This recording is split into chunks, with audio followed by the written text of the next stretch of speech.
and welcome to the third instalment of the Academic Practice in Arts and Humanities series. Following on from the previous video on essay writing skills, this one focuses on giving assessed presentations, whether individually or in groups. Much of what's been covered so far on critical thinking and essay writing still applies regarding the content of a presentation, but delivering live presentations can be a source of anxiety for many reasons. The following tips should help you, but do try your best not to overthink the act of doing the presentation as well. Preparing thoroughly and practicing will strengthen your performance and make speaking in front of others a little bit easier. Firstly, treat the presentation like a short essay.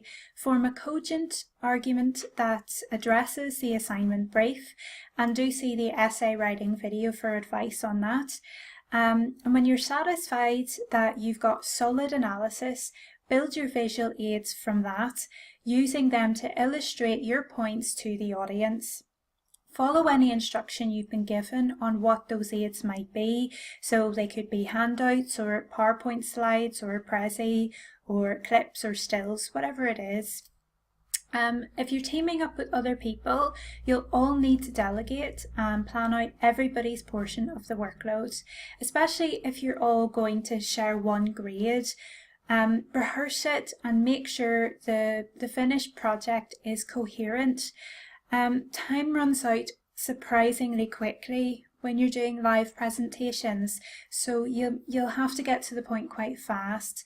If the assignment is analytical, then without cutting corners, get to the specifics quite soon, while also leaving enough time to clearly show how your response to the topic meets the brief.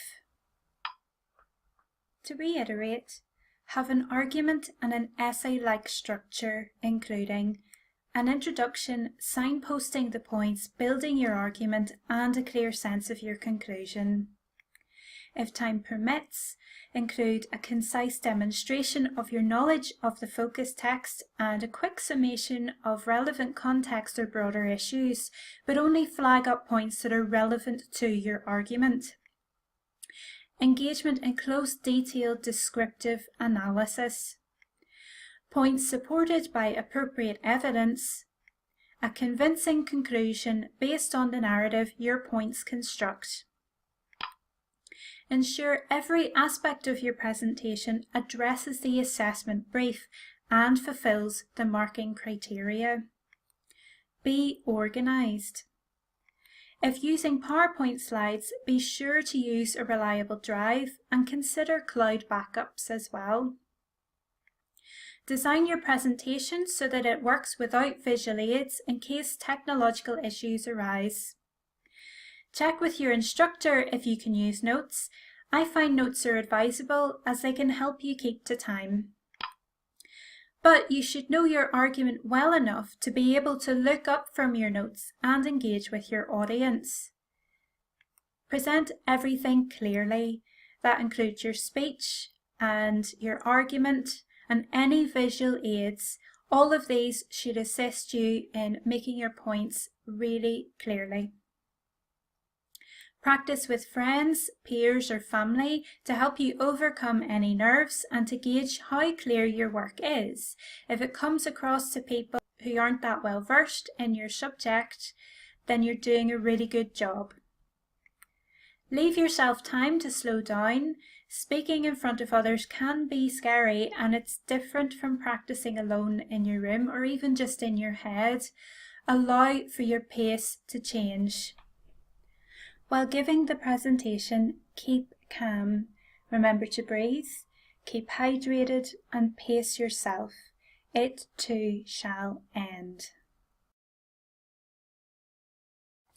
If you find this presentation interesting or useful, please share it and subscribe to my YouTube channel, and thank you so much to those of you who already have.